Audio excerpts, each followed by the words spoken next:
Elles sont nombreuses, les entreprises où les ouvriers travaillent sans gants de protection, lunettes, casques, chaussures ou ceintures de sécurité, une négligence qui produit généralement des conséquences dramatiques, parfois insolubles, faute de matériel tel que le défibrillateur pour les arrêts cardiaques, l'alcool, la compresse, l'eau oxygénée pour les cas de blessures. Suite à ces prestations poreuses, on note chaque année 2400 déclarations d'accidents à la CNPS. Et c'est pour pallier ces multiples problèmes que le ministère camerounais du Travail et de la Sécurité sociale, agissant dans le cadre du partenariat public-privé, s'est associé à cette initiative dont l'objectif est de mettre à la disposition des entreprises du matériel de secours médical en cas de maladie ou d'accident professionnel.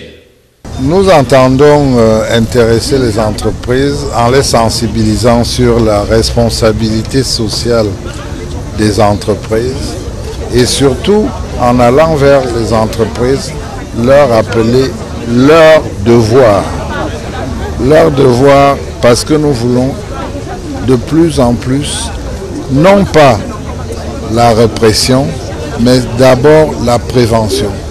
D'où la nouvelle inspection du travail qui va consister à aller surtout vers les entreprises, leur rappeler leurs devoirs, leur dire ce qu'elles doivent faire, ce qui devrait nous permettre non seulement de prévenir les conflits, mais d'éviter de plus en plus d'accidents de travail que nous avons constatés dans les entreprises.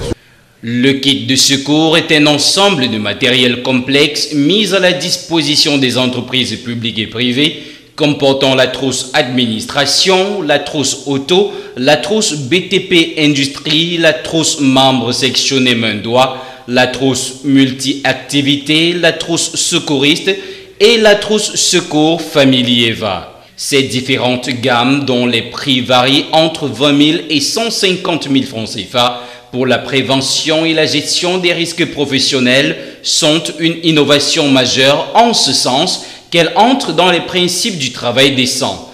Autre terme cher à la thématique de la 130e édition de la Fête internationale du travail qui se célèbre ce 1er mai 2016.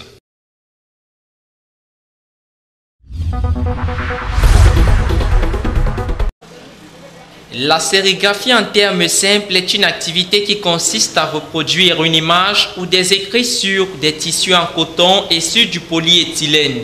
Elle regroupe d'autres métiers tels que la peinture, le dessin et l'infographie. Dans les différents ateliers, le processus d'impression des articles obéit à des normes.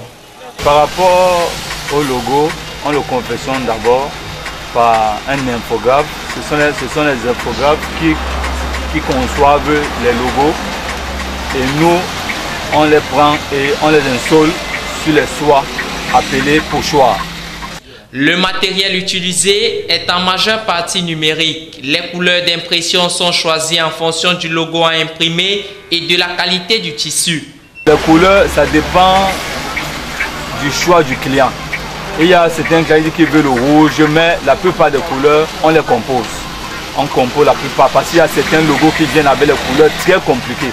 En ce qui concerne l'exercice de la profession, l'on fait savoir qu'il s'agit dans un premier temps d'une vocation que le technicien est appelé à parfaire. On est d'abord avec un don, mais pour mieux approfondir, il faut travailler beaucoup dans les ateliers de sérigraphie. Outre la faible rentabilité du métier, ces techniciens font face à certaines réalités qui entravent leur évolution.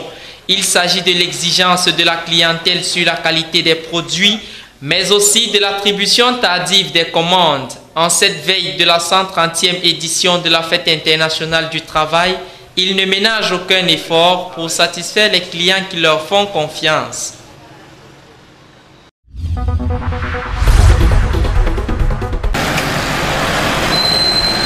Comme à l'accoutumée, les travailleurs du monde entier vont battre le pavé arborant pour l'occasion les tissus ou autres t-shirts floqués aux insignes de leur entreprise. Mais dans les ateliers de couture et à 4 jours de l'événement, ce n'est pas la grande affluence s'agissant du dépôt ou du retrait des tenues. Il n'y a pas assez d'affluence. Les tenues, le peu que j'ai là, je suis sûr de livrer d'ici ça. À moins que j'ai encore d'autres techniques qui vont arriver. C'est là où je peux être buté. Pour ce couturier, il ne se fait pas tard car les clients aiment bien la dernière minute. Il n'y a pas l'affluence. La plupart des personnes attendent la dernière minute. Quand même on lui donne le tissu, il garde à la maison. Soit il n'y a pas l'argent ou alors il utilise l'argent pour attendre la dernière minute. Mais c'est la dernière minute que tout le monde amène les habits pour nous presser plus tard. Un retard qui n'est pas toujours imputable aux clients. Les clients ne se commandent pas. Les clients sont aussi subordonnés par les patrons. Si les patrons donnent les tissus en retard, ça vient aussi en retard. Il y a des fois d'autres, on les donne les tissus. Ils disent qu'ils n'ont pas l'argent. Ils attendent l'argent pour la confession. C'est pour ça qu'il y a ce retard. Il faut noter que l'absence de cette influence peut également s'expliquer par la préférence des entreprises à habiller de plus en plus leur personnel en t-shirt ou autres polos. Et voilà qui justifie l'influence observée chez les artistes sérigraphes.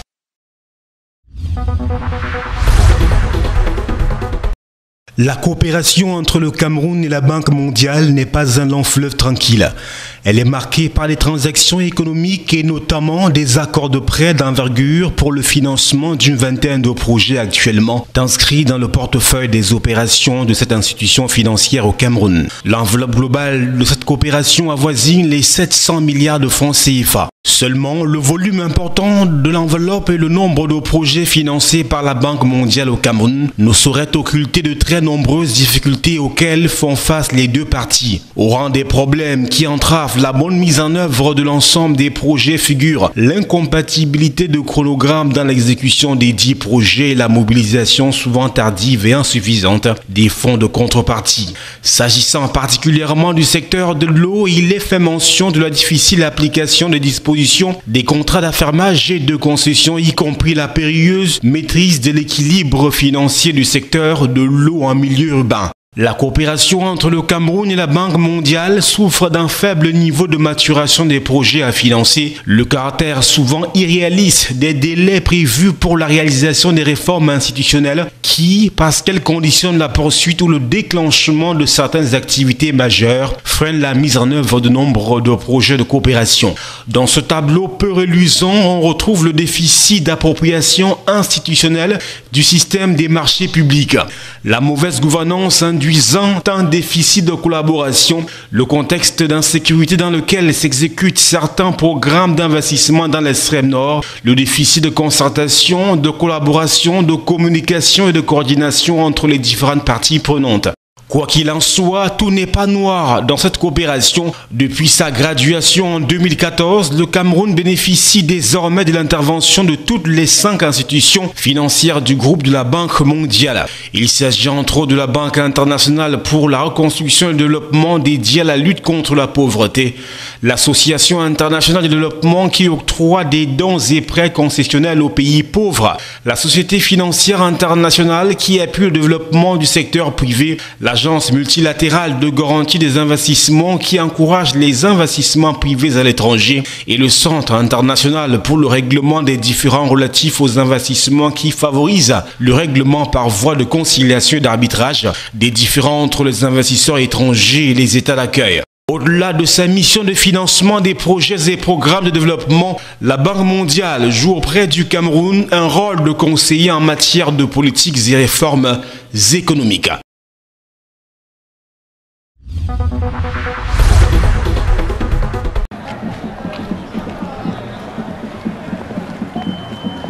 Jamais dans l'histoire, une manifestation politique n'a drainé autant de monde comme ce fut le cas de ce méga meeting d'appel à la candidature du chef de l'État, président national du RDPC aux prochaines échéances électorales. L'extrême nord, baptisé politiquement la fille aînée du renouveau, a réussi le pari de mobiliser plus de 27 000 militants du parti au pouvoir venus des 47 sessions que compte la région pour appeler leur président national Paul Biya à se porter candidat à l'élection présidentielle, que celle-ci soit anticipée ou non. La grande messe politique de Marois au relent de campagne électorale d'une saveur politique particulière a connu la présence d'une dizaine de ministres originaires de la région région, des anciens ministres, des directeurs généraux, des présidents des partis d'opposition alliés, des chefs traditionnels, militants et militants du parti du Flambeau Ardent. Tous se sont réunis autour du président de l'Assemblée nationale, membre du bureau politique du RDPC, pour appeler leur poulain, leur candidat naturel, Paul Biya, à se représenter une fois de plus à l'élection présidentielle. Des différents orateurs qui se sont succédés à la tribune, on pouvait alors entendre qu'il n'y a pas meilleur choix que Paul Biya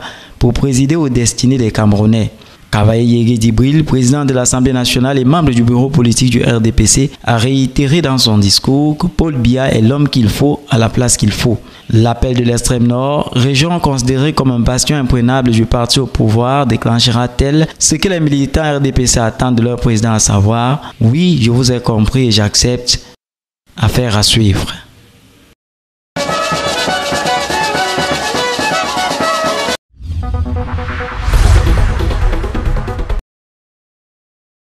La propriété intellectuelle implique toute œuvre inventée dans les domaines de la littérature, de l'art musical, sculptural, des dessins, des modèles, des slogans et autres emblèmes pour des fins pécuniaires.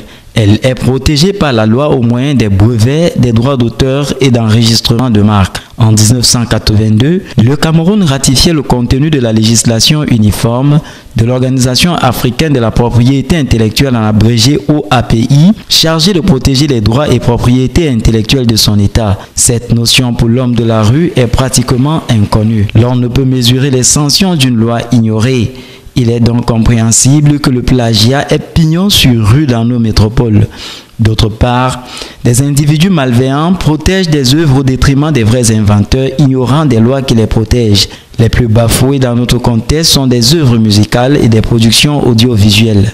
Nul n'est censé ignorer que la loi numéro 2000/011 du 19 décembre 2000 relative aux droits d'auteur et aux droits voisins prévoit aux articles 80 et 81 des sanctions de 5 à 10 ans d'emprisonnement et d'une amende de 500 000 à 10 millions de francs CFA. Il convient donc pour des potentiels inventeurs d'œuvres de noter que tout déposant qui demande la protection d'un actif de propriété intellectuelle au niveau national doit établir si sa création est nouvelle ou si un tiers en a déjà obtenu ou revendiqué la propriété. Il faut pour cela effectuer une recherche sur d'énormes quantités de données. La commémoration de la journée de la propriété intellectuelle offre ainsi une nouvelle occasion d'éveiller des consciences, car la prétention de ce qu'on n'est pas est un abus de sa propre intelligence.